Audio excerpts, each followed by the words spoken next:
काली और गोरी बहू की गर्मी में मुंह दिखाई। दोनों बहू का स्वागत अच्छे से होना चाहिए। सब कुछ इंतजाम हो गया है ना? माँ, सारी तैयारी हो गई है, बस अब जैसे ही दोनों भाभियाँ आ जाएंगी तो उनका स्वागत अच्छे से किया जाएगा।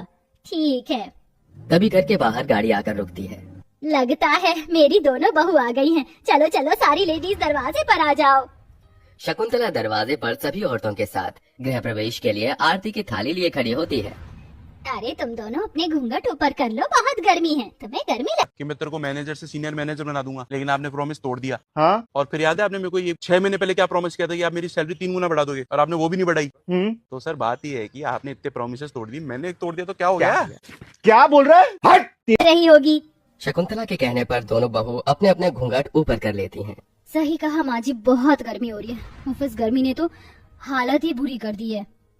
जैसे ही शकुंतला अपनी बड़ी बहू की तरफ देखती है, वो उसे देखती ही रह जाती है, क्योंकि उसकी बड़ी बहू करिश्मा रंग रूप से बहुत काली थी। ऊपर से गर्मी की वजह से करिश्मा के चेहरे पर लगा मेकअप भी धुल सा गया था।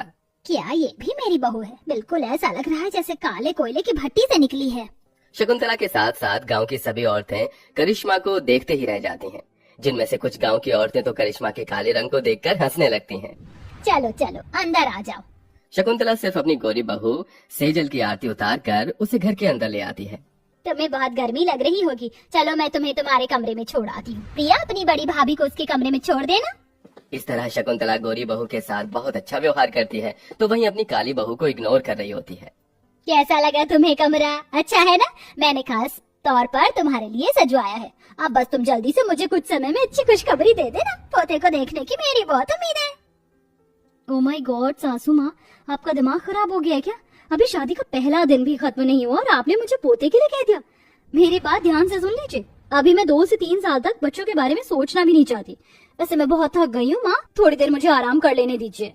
शकुंतला सेजल की आवाज सुनकर कमरे से चली जाती है, जिसके बाद वो अपनी काली बहू के कमरे में जाती है और अपना सारा गुस्सा उसी के ऊपर निकाल देती है। अरे सुनो, तुम यहाँ क्या कर रही हो? चलो जाओ घर के काम करो। बहू हो इसका मतलब ये नहीं कि पट्टे पर बैठी रहोगी। ठीक है माँ जी, मैं घर के काम कर देती हूँ। इस तरह घर के सभी लोग अपने अपने कमरों में आराम करने चले जाते हैं और बेचारी करिश्मा रात भर घर के कामों में लगी ही रहती है, जिसकी किसी को भी कोई परवाह नहीं थी।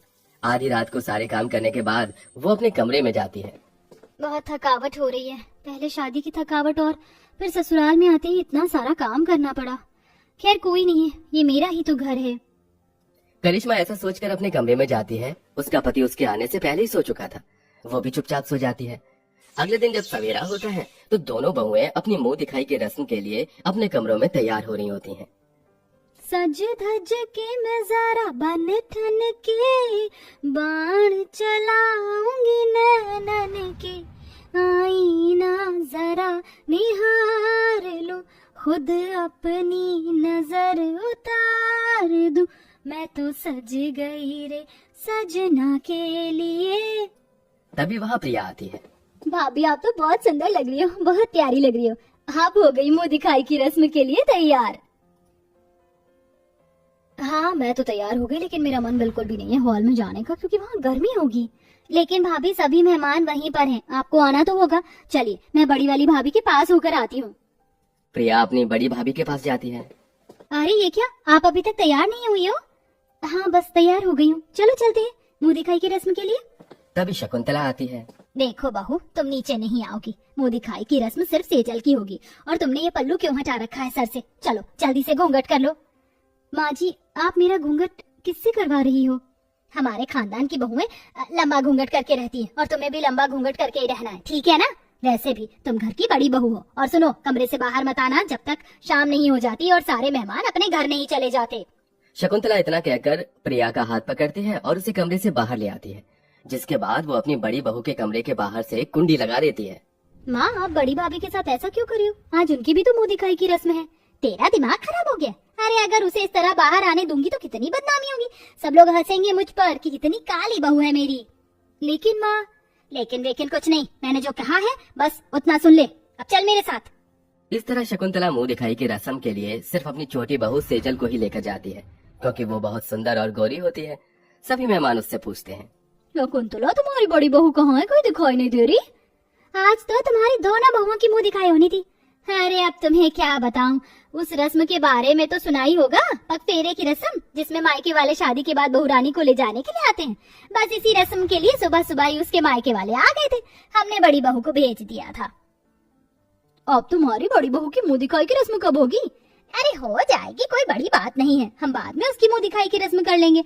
अभी हम छोटी गोरी बहू की मुंह दिखाई की रस्म कर लेते हैं।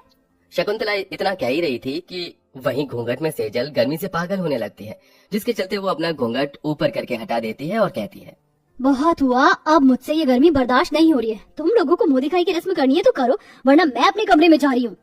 सेजल का ये व्यवहार देखकर वहाँ खड़ी सभी औरतें हैरान रह जाती हैं।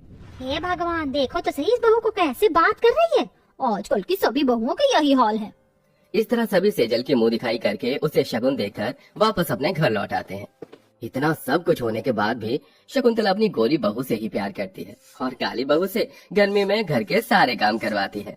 आजकल तो घर में साफ सफाई भी दिखाई नहीं देती। अरे तुम खुद तो काली पीली हो, घर में कम से कम साफ सफाई तो करके रखा करो। और मैंने कितनी बार कहा है तुम्हें कि हमेशा अपने सर पर ये पल्लू रखा करो, घूंघट के बिना तुम नहीं रह सकती। माँ जी, मैंने घूंघट ही किया हुआ था, बस गर्मी बहुत ज्यादा लग रही थी इसलिए थोड़ी देर के लिए हटाया था। इतना कहकर करिश्मा फिर से घूंघट कर लेती है और घर के कामों में लग जाती है। उसी दिन शकुंतला की तबीयत अचानक से खराब हो जाती है। हे भगवान, मेरे पेट में क्या हो गया है, बहुत दर्द हो रहा है, कोई मुझे हॉस्पिटल लेकर चलो। अरे बहू, सेजल बहू, कहाँ हो तुम? इधर सेजल अपनी सास की आवाज सुनने के बाद भी शावर लेने चली जाती है, तो उधर करिश्मा अपनी सास की हालत को देखकर बहुत हैरान रह जाती है। वो फौरन एम्बुलेंस को फोन करती है और अपनी सास को अस्पताल लेकर पहुंचती है। देखिए, हमने आपकी सास का चेकअप कर लिया है। उनके पेट में कुछ उल्टा सीधा खाने की वजह से गैस बन गई थी। अब वो बिल्कुल ठीक है। इस तरह डॉक्टर कहकर चले जाते हैं। करिश्मा शकुंतला के पास आती है। बहू, तुमने इतनी गर्मी में भी इतना लंबा घूंघट किया हुआ है, इसे हटा दो। लेकिन माँ जी, आपने ही तो कहा था घूंघट करके रहने के लिए। लेकिन अब मैं ही कह रही हूँ कि इस घूंघट को हटा दो। अब मुझे कोई फर्क नहीं पड़ता तुम गोरी हो या काली। मुझे माफ करना बहू, मैंने तुम्हारे साथ बहुत बुरा किया। मैंने सेजल बहू के साथ जितना अच्छा किया, उसके बावजूद भी उसने मेरी हालत न देखकर अपने आप को देखा, और तुम बिना सोचे समझे मुझे हॉस्पिटल लेकर आ गई और मेरी जान बचाई। मैं तुम्हारी आभारी हूँ बहू। ये आप कैसी बातें कर रही हो? ये तो मेरा फर्ज है। इस तरह शकुंतला उस दिन के बाद से अपनी काली बहू के साथ प्यार से रहने लगती है और वो अपनी काली बहू की मुंह दिखाई की रस्म दोबारा से रखती है, जिसमें गांव की सभी औरतें भी आती हैं और साथ में उसके लिए बहुत सारे मुंह दिखाई के तोहफे भी लेकर आती हैं। इसी के चलते करिश्मा की मुंह दिखाई बहुत अच्छे से होती है और अब वो अपने ससुराल में खुशी खुशी रहने लगती है।